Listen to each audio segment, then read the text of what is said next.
Magandang araw mga kalapatids! Welcome muli sa Ted's Love TV, kung saan inuuna natin ang tama bago ang mabilis at ang kalusugan bago ang panalo. Para sa kalapati, para sa kalapatids. Sa unang subtopic ng Module 1, sisimulan natin sa pinakasimple ngulit pinakakritikal, ang basic needs ng racing pigeons.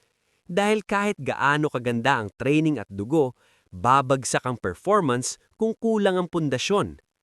Ang basic needs ng kalapati ay hindi lang pagkain at tubig.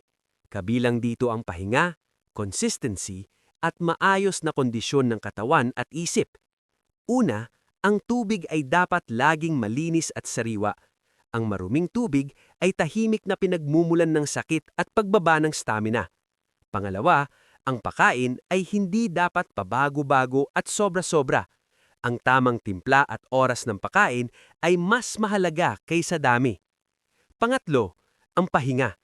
Maraming ibon ng pagod na hindi halata dahil kulang sa tulog o laging naiistorbo. Ang kalapati na kulang sa pahinga ay nawawalan ng focus, orientation at gana sa pag-uwi. Mga kalapatids, tandaan, hindi advanced training ang sagot sa kulang na basic needs. Ang simpleng ayos araw-araw ang tunay na sikreto. Ito ang Ted's Love TV. Para sa kalapati, para sa kalapatids.